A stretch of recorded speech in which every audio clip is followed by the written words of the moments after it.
The most phenomenal thing that's happening on the planet, for playing cricket you need good soil, huh? Definitely, I'll make myself available to be there, to be a part of the project and the movement.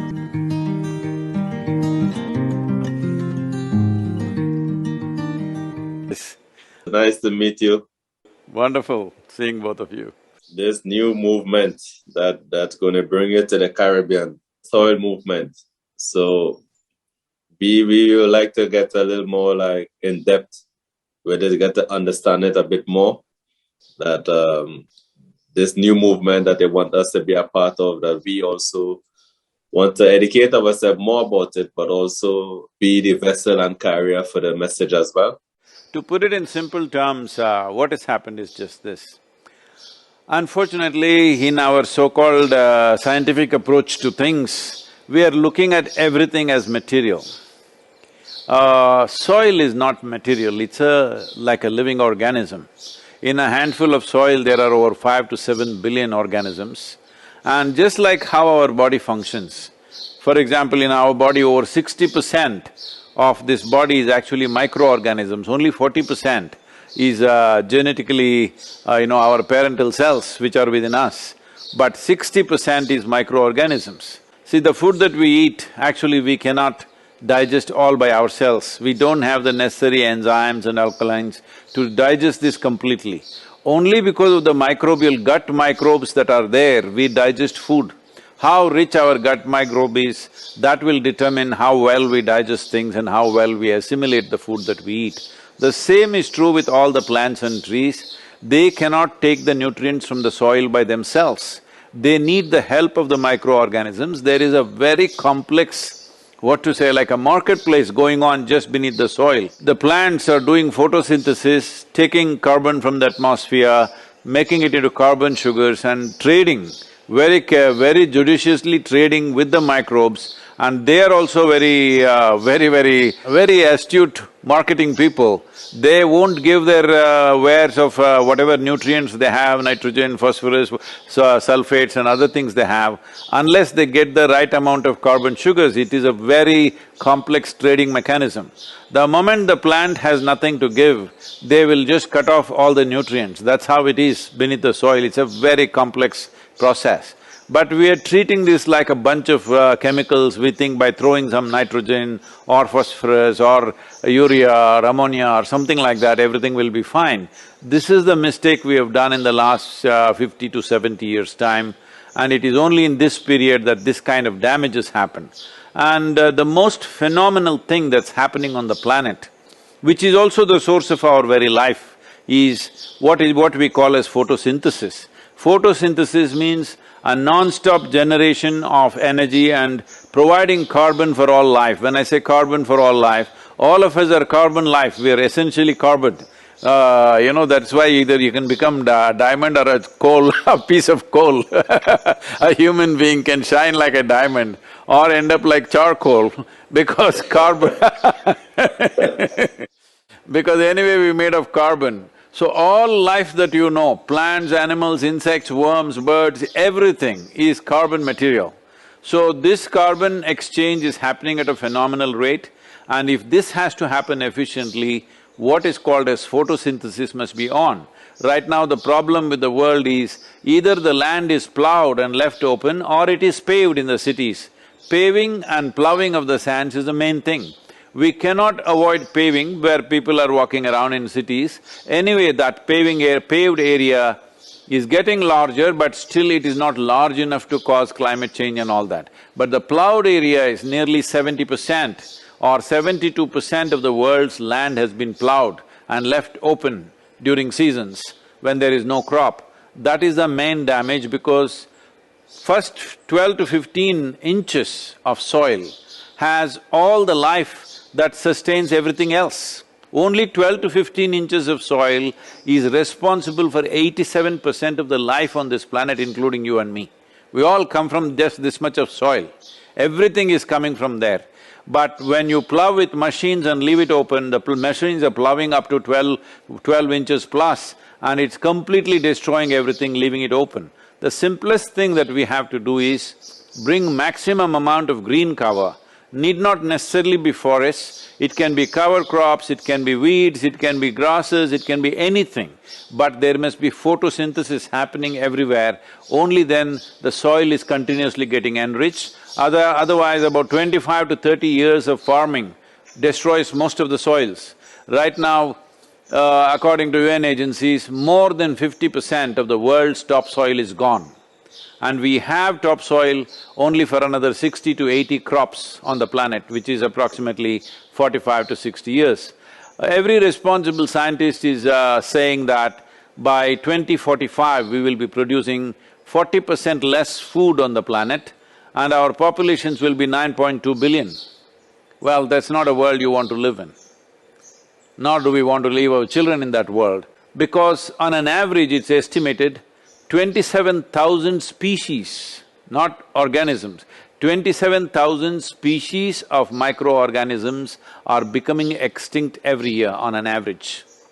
At this rate if we go, in 30 to 40 years' time we will reach a place where if you want to regenerate soil, it will take 150 to 200 years. But right now we are in a time, at a threshold of time, where if we do the right things now, in the next 15 to 25 years, we can turn back the world's soil in a significant way. That is why the urgency and that is why this movement. As you rightly said, the soil is the habitat for billions and zillions of lives. And I think as I told my brother some time ago, that God is not making any more land. So it's important that as human beings, we take stock of what is happening right now and try to make that drastic change as quickly as possible. With a simple policy change in all the nations, we are attempting a policy change in 192 nations across the world. See, right now, everybody is talking about what can I do, what can I do. Let us say you have 10 acres or 100 acres of land, you take care of it very well. But there is no guarantee the next generation will do the same thing, they may ruin it. There are no laws. There are no laws to say you have to protect the soil, you have to maintain the soil at a certain level of aliveness. So, there is no guarantee. So, policy change is very important because it should be enshrined in every country's policy that this is the way to manage your soil. Because soil is not our property, it is a legacy that's come to us from previous generations and we have to pass it on as a living soil for the next generation. Otherwise, if you remove all the organic content, the world will be full of sand, there will be no soil. This is how deserts have happened. Right now, for example, Saudi Arabia means you think it's a total desert, but they're saying 10,000 years ago it was a rainforest. Can you believe that? It was a rainforest 10,000 years ago and things happened and it's become a desert. See, to convert a desert into agricultural land, they're spending billions of dollars to turn this into agricultural lands and they are doing it in a certain scale. But that is happening in one country where there is an enormous amount of money to be invested. But none of the other countries can ever think of investing that kind of money on small pieces of land to make it agriculturally productive. But the existing lands that we have, which is approximately about 51 million square kilometers, which we are using for agriculture across the world, this land, if you raise the organic content from its present level to 3 to 6%, with half the land you can produce the food that you're already producing. The food that you need for the world, you can produce it with 25 million acres of land, but we are using 51 million acres simply because soils have depleted and we are just trying to grow crops with salts, throwing chemicals and salts. So you said within 45 to 50, 55 years, right? Yes. Left with soil. That's how much average that the thing is left. So, Yes. What do you think will happen next if we don't save? See, the United Nations agencies like FAO and others are predicting by 2035, 2040, they're predicting worldwide civil wars. Civil wars could be happening in various countries across the world because 40% less food means fights will start within the country. For example, in the last 40 years or so, 40 or 42 years, there have been 30 wars in Africa. Out of these 27 wars were to take charge of fertile lands. I want you to look at the Google map of Africa. How it was 10 years ago, how it is today. You will see the brown patch has spread from both south and north, it is encroaching into the central Africa. Africa means you thought is always green, but most people's image of Africa is from the Tarzan movies of the 80s. You know, everywhere jungle, jungle, jungle. There's nothing like that. Most countries are becoming deserts. Do you believe that if you said that in next 40 to 50 years that nothing is being done?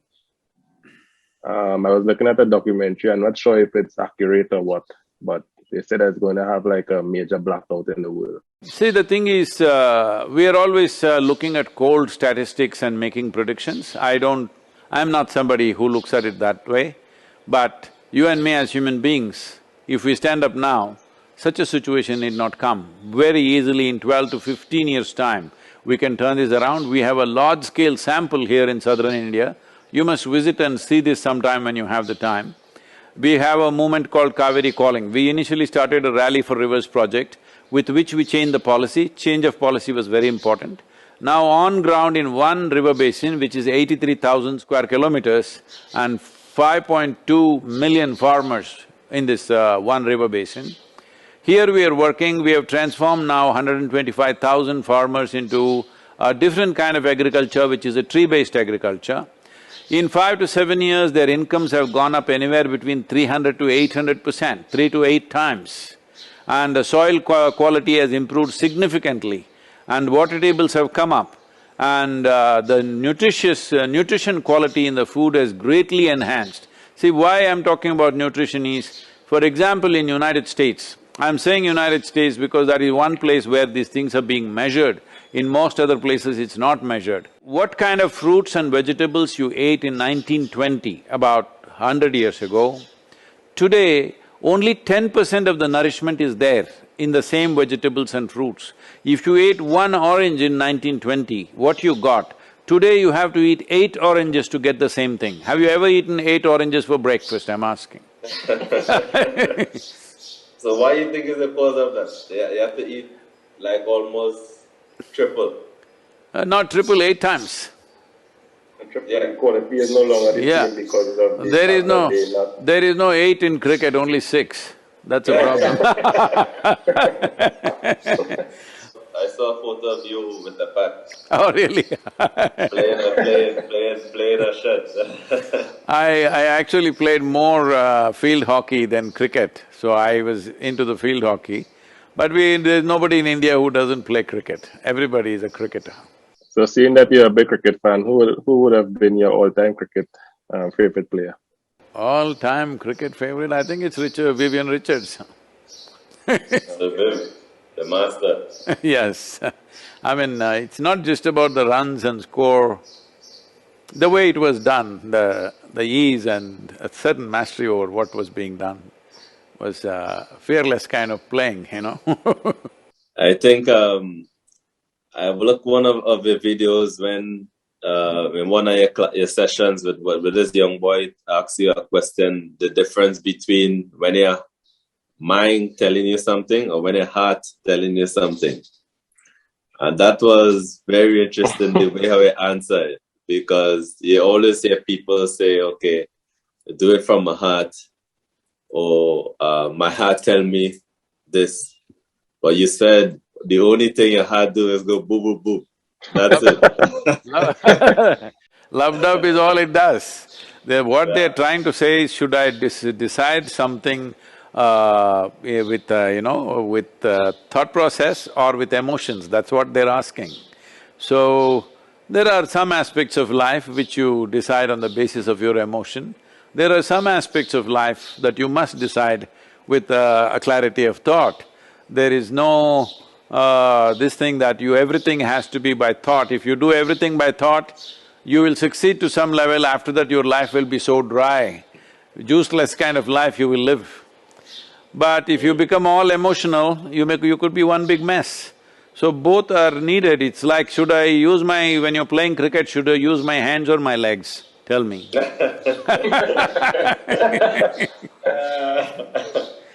Interesting. Okay, so I want to ask a personal question, right? Obviously, being a cricketer, you get a particular feeling of greatness and superior when, for example, you score a test 100 or you score a one-day 100, or whatever the case may be. The feeling you get after you score that particular 100 for the next delivery you're going to bat. How can you replicate that sort of feeling initially when you now go into the wicket to start your innings? See, That level of confidence and so forth. I'm sorry, I may say something which is contradictory to many things you would have heard. See, you should not feel good because you hit 100. You should not feel good because you won the match. Well, those things are there, little bit of celebration and stuff is there. But the real good feeling for a cricketer should be about how you hit the ball, okay? When you hit the ball really well, there is a good feeling and that's all you must bank on. If you keep on having that good feeling, somebody else will count the score. Why are you counting the score? There are other people, hello? You must just hit the ball, like somebody was asking me, in India, as you know, one big emotion is always, this thing, India-Pakistan match is like a, another level of excitement and emotion.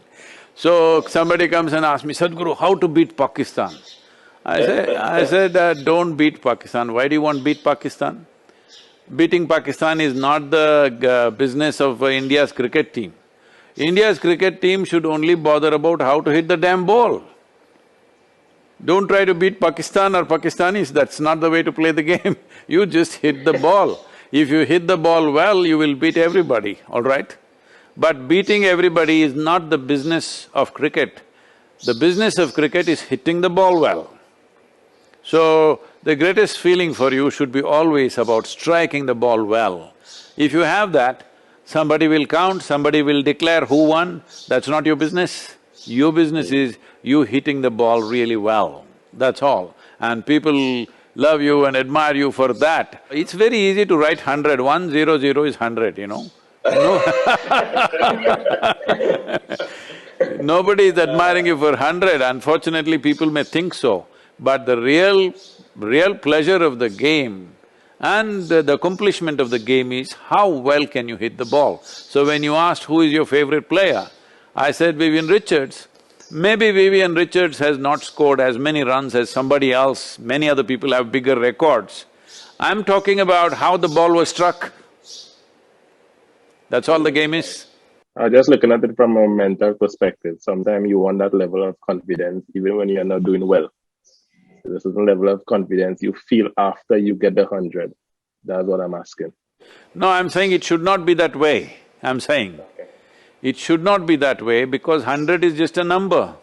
See, there was a time, as you know, there was a time if a team reaches 100, in 30 overs, that was considered very good. For the first time, I remember Sanat Jayasuriya hit 100 in 20 overs. That was a miracle. Now they're hitting it in 8 overs, all right? 10 overs. So I'm saying don't set such standards, 100 is a great number, no. 100 is not a great number, 6 is not a great number. The big thing about cricket is you're hitting the ball so well. And that's all that matters. In the given conditions, in any given condition, you're hitting the ball well. In certain conditions, 50 runs may be very big deal. In another condition, 200 runs may not be so big, isn't it so? So don't go by the number. Your whole thing should be about how to strike the ball in the best possible way, and you must have the greatest feeling from that. Once your confidence and your way of how you feel is dependent on how you strike the ball, that's all your focus will be and that's all it should be. Scoreboard is not your business, there are people employed to do that job. Makes sense. Thank you. So you guys, for playing cricket you need good soil, huh? Yes, very important, otherwise you know what all the track will do for you. We definitely looking forward to you visiting our shores. It's good that you come into the Caribbean and by extension Trinidad and Tobago, which is our home. Definitely I'll make myself available to be there to be a part of the project and the movement and also to meet you in person. Thank you very much, Dwayne. Thank you, Darren. All the best for you. Thank you, sir. Thank you. My best wishes and blessings to both of you. Namaskaram.